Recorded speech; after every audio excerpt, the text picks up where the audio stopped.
जब मेरे नबी ने हजरत उमर को ये इजाजत नहीं दी, सुन लेना, हजरत उमर को ये इजाजत नहीं दी कि यहूदियों की मजलिस में जाएं, तो फिर हम और आपको ये इजाजत कैसे हो सकती है कि बदअकीदों के जलसों में जाएं, उनकी तकरीरें सुने, उनके पीछे नमाज पढ़े।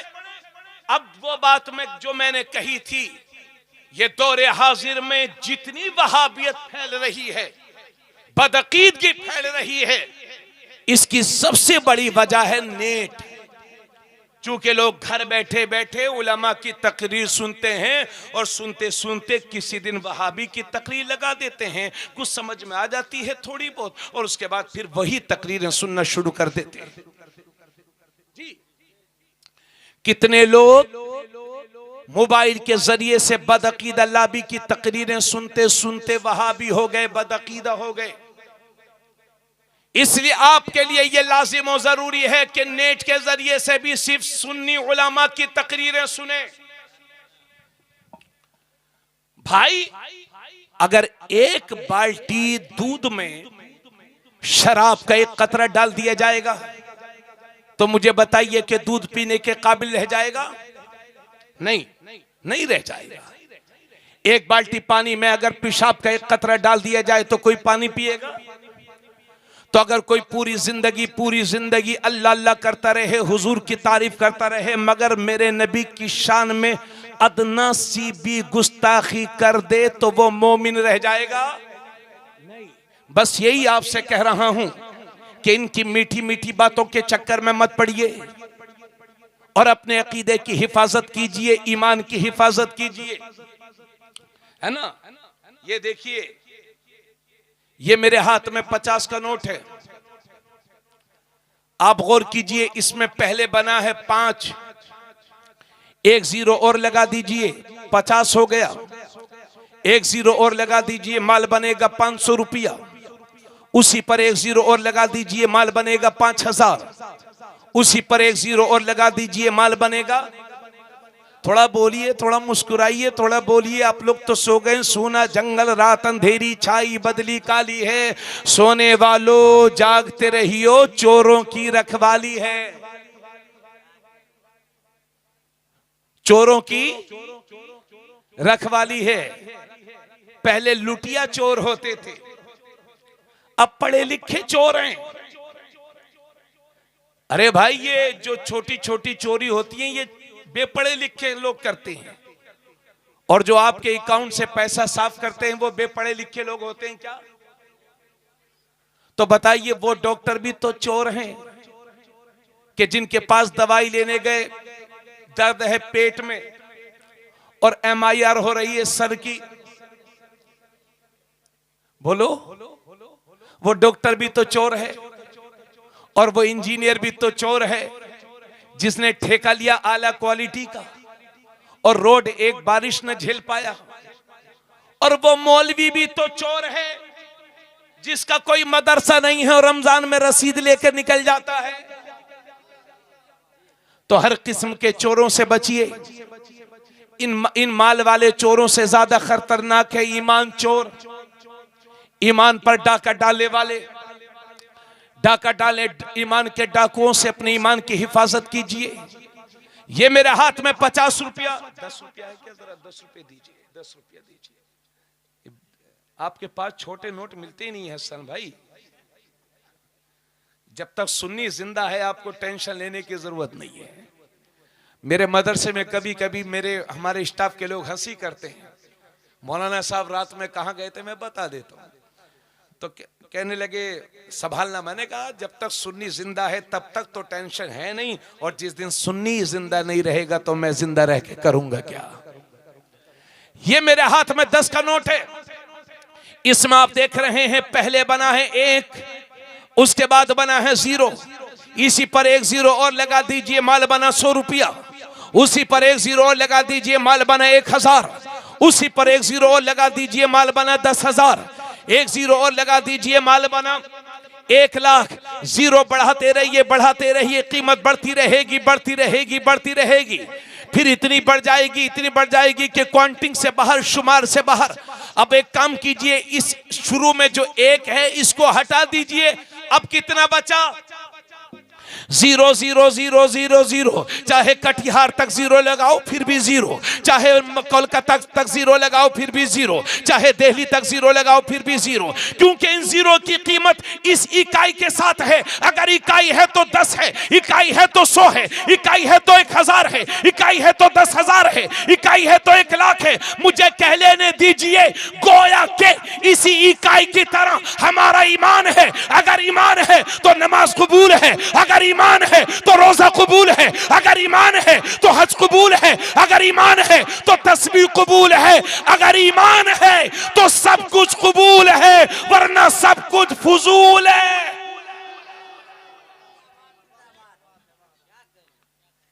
इसलिए अपने ईमान को खुले कुफ्र से भी बचाओ और छुपे कुफ्र से भी बचाओ। बात समझ में आ गई आप हजरात के? अच्छा, छोटी सी एक मिसाल और देख लीजिए।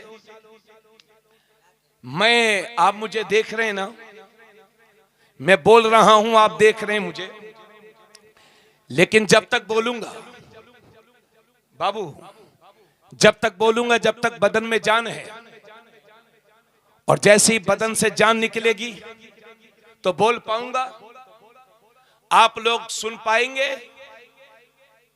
तो पता चला हमारा जो जिस्म है इसके अंदर एक आत्मा है, रूह है, और जिस दिन बदन से रूह निकली है, जिस्म किसी काम का नहीं। पता चला कि असल रूह ही है, आत्मा ही है। लेकिन मजे की बात यह है कि जो कुछ भी नहीं है, जो सब कुछ है, रूह सब कुछ है, वो दिखाई नहीं देती, और जो कुछ भी नहीं है वो दिखाई देता है। इसी तरह से अल्लाह ने जो हमें ईमान दिया है वो भी 2 चीजों का मजमुआ है। एक को अकीदा कहते हैं, एक को अमल कहते हैं। ये शख्स नमाज पढ़ रहा है, दिखाई देता है। ये शख्स हज पे जा रहा है, दिखाई देता है। लेकिन इसके दिल में अकीदा कैसा है ये किसी को नजर नहीं आता, हालांकि अकीदा ही असल है। तो जिस तरह से रूह के बगैर जिस्म नहीं, इसी तरह से अच्छे अकीदे के बगैर अमल काबिल कबूल नहीं। यही वजह है कि दिखावे वाले लोग अमल पे ज्यादा जोर देते हैं और सुन्नी लोग अकीदे पर ज्यादा जोर देते हैं। क्योंकि अगर अकीदा ठीक है और अमल में कमजोरी भी है तो इंशाल्लाह गिरते पड़ते जन्नत में चले जाएंगे, और अकीदा ही खराब है तो हाजी जी का हज और तस्बीह, हाजी जी भी कब्र में जाएंगे और कब्र से उठा करके वहां झोंक दिए जाएंगे। ऐसी हाजी जी की ये तस्बीह, लंबे लंबे सजदे, लंबे लंबे रुकू, ये किसी काम के नहीं। अगर दिल में हुजूर, अकीदे में हुजूर की बारगाह में जरा सी भी बेअदबी है तो सारे अमल जाए हो चुके। तवज्जो, तो मैं ये अर्ज कर रहा हूं कि खुले कुफ्र से भी बचो, छुपे कुफ्र से भी बचो, और अपने बच्चों को आशिक रसूल बनाओ, हुजूर का चाहने वाला बनाओ, हुजूर से मोहब्बत करने वाला बनाओ, औलिया अल्लाह से मोहब्बत करने वाला बनाओ, गौसो ख्वाजा से मोहब्बत करने वाला बनाओ, वारिस पाक मखदूम सिमना से मोहब्बत करने वाला बनाओ, और दौरे हाजिर में इमाम अहमद रजा का चाहने वाला भी बनाओ। इतनी बातें कहने के बाद अब बड़ी तवज्जो के साथ ये बात भी सुन लीजिए। हजरत अल्लामा शकीबुल हसन साहब इमाम है ना, अगर ये मेरे कान में कहें कि मौलाना साहब ये बात बोल दीजिए और मैं ना मानूं, तो दूसरी बार मुझसे कहेंगे कि हजरत शकीबुल हसन ये कह रहा था, ये भी बोल दीजिए, फिर भी मैं ना मानूं, तो हजरत तीसरी बार मुझसे सख्त लहजे में कहेंगे कि हजरत शकीबुल हसन ये अर्ज कर रहा था कि ये भी बोल दीजिए, फिर भी मैं ना मानूं, तो बोलो ये नाराज होंगे कि नहीं? अगर ये कोई बात मुझसे 3 बार कहें और मैं अमल ना करूं तो ये नाराज हो जाएं, तो सोचो तो सही, मेरा रब कुरान में 68 या 70 मकाम पर नमाज का हुक्म फरमा रहा है, फिर भी हम नमाज नहीं पढ़ेंगे तो रब की रहमत रूठेगी कि नहीं? रब नाराज होगा कि नहीं? आज मुसलमानों के सामने जो सबसे बड़े बड़े मसाइल खड़े हुए हैं, उसकी सबसे बड़ी वजह यह है कि हमने अपने रब के हुजूर सजदे करना छोड़ दिया है। बस थोड़ी सी देर और तवज्जो सुनिए। सबसे बड़ी वजह यह है कि हमने रब के हुजूर सजदे करना छोड़ दिया है। यही वजह है कि हमें दर बदर झुकना पड़ रहा है। अब सुनिएगा मेरी बात। अल्लाह के नबी सल्लल्लाहु अलैहि वसल्लम ने इरशाद फरमाया कि जब तुम्हारे बच्चे 7 साल के हो जाएं तो उन्हें नमाज का हुक्म करो। ए बेटा, जब तुम्हारे बच्चे 7 साल के हो जाएं तो उन्हें नमाज का हुक्म करो, और जब तुम्हारे बच्चे 10 साल के हो जाएं तो उन्हें मार मार करके नमाज पढ़ाओ।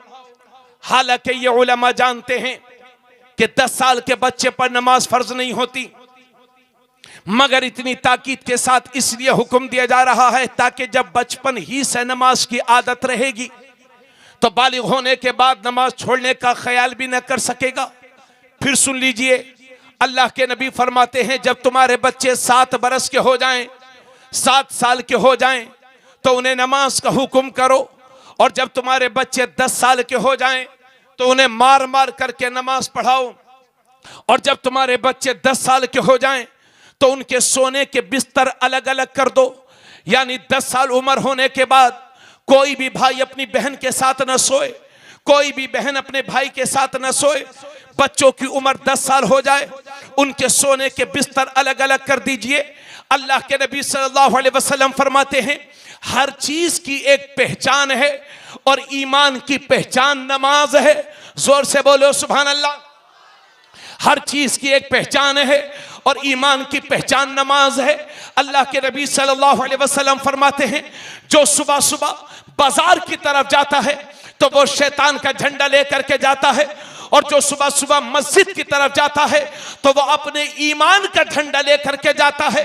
अब नासिर चक वालों, अतराफ वालों, ये फैसला तुम्हें करना है कि सुबह सुबह उठने के बाद शैतान का झंडा उठाना है या अपने ईमान का झंडा उठाना है, अल्लाह के दीन का झंडा उठाना है। मेरे नबी ने हजरत अली से फरमाया था, ए अली, 3 कामों में कभी देर मत करना। जब नमाज का वक्त हो जाए तो नमाज की अदायगी में कभी देर मत करना। जब जनाजा तैयार हो जाए तो उसकी नमाज जनाजा पढ़ने में देर मत करना। और जब किसी बेवा का, विधवा का मुनासिब रिश्ता मिल जाए तो उसका निकाह करने में कभी देर। अरे भाई, ये हदीस दोबारा सुना दी जाए। आप लोग शोरा से कहते हैं हजरत ये मिसरा दोबारा इरशाद हो, तो कभी कभी हदीस भी दोबारा सुन लिया करो। ये जिंदगी भर मिसरे ही सुने जाते रहे, तो दोबारा कह दिया जाए।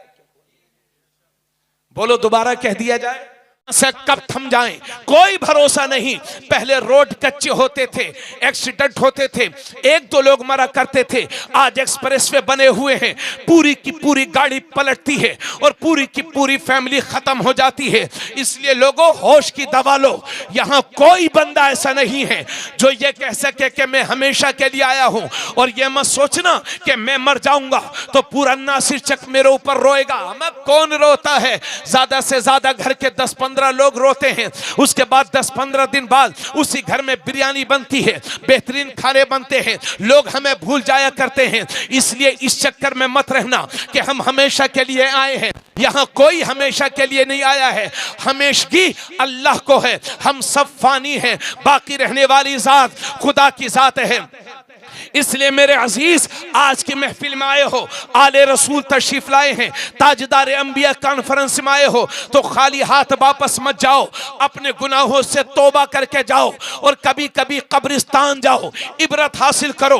हजरत उस्मान गनी, ये मिशकात शरीफ में है, हजरत उस्मान गनी जब किसी कब्र को देखते थे तो कब्र के पास खड़े हो जाते थे और इतना रोते थे, इतना रोते थे, इतना रोते थे कि दाढ़ी आंसुओं से तर हो जाती थी। लोग कहते थे हजरत आपके सामने जहन्नम का जिक्र होता है लेकिन आप इतना नहीं रोते, लेकिन जब कब्र को देखते हैं तो इतना क्यों रोते हैं? तो हजरत उस्मान गनी का जवाब सुनिए, फरमाते हैं ए लोगों, कब्र आखिरत की मंजिल में से पहली मंजिल है। जिसकी ये मंजिल खैरियत के साथ गुजर गई, आने वाली मंजिल है उसके लिए और भी आसान हो जाएंगी। इसलिए आए हो खाली हाथ वापस मत जाओ, पुराने गुनाहों से तौबा करके जाओ, माजी के गुनाहों से तौबा करके जाओ, चेहरों पर सुन्नत मुस्तफा सजाओ। कितने बुजुर्ग हमारे बैठे, उम्र हो गई साल, मगर चेहरे पर दाढ़ी रखने की तौफीक नहीं होती। अरे भाई, खुदा को मुंह दिखाना है, चेहरे को सुन्नत मुस्तफा से सजाओ, अपने गुनाहों से तौबा करके जाओ और ये फैसला करके जाओ कि इंशाल्लाह आज के बाद कभी नमाज नहीं छोड़ेंगे, इंशाल्लाह आज के बाद नमाज पढ़ेंगे, इंशाल्लाह जो नमाजें कज़ा, जो नमाजें छूट चुकी हैं उनकी कज़ा करेंगे, इंशाल्लाह कभी किसी पर जुल्म नहीं करेंगे, इंशाल्लाह सूद नहीं खाएंगे, इंशाल्लाह पड़ोसी पर जुल्म नहीं करेंगे, इंशाल्लाह शादियों को सुन्नतों की रोशनी में करेंगे, अपनी बेटियों को, बहन बेटियों को पर्दे की तलकीन करेंगे। तुम पक्के सच्चे मुसलमान तो बनो, फिर तुम्हारा भाई तुम्हें यकीन दिलाता है ये जो परेशानियां हैं, ये जो मुसीबतों के इनसे डरो नहीं, घबराओ नहीं, ये बादल हैं, उड़ जाएंगे, आंधियां हैं, थम जाएंगी, तूफान हैं, रुक जाएंगे, इस्लाम का उजाला क़यामत तक बाकी रहेगा। मेरे अजीज, तू अपना रास्ता सीधा कर ले, अगर रास्ते में पत्थर भी होंगे तो अल्लाह मोम बना देगा, कांटे भी होंगे तो फूल बना देगा। कि मोहम्मद से वफा, तूने तो हम तेरे हैं, ये जहां चीज है क्या लोहो कलम तेरे हैं, फानूस बन के जिसकी हिफाजत हवा करे, वो शम्मा कब बुझे जिसे रोशन खुदा करे, नूरे खुदा है कुफ्र की हरकत पे खंदजन, फूंकों से ये चराग बुझाया न जाएगा। वमा अलैना इल्लल बलाग। अस्सलामु अलैकुम व रहमतुल्लाह।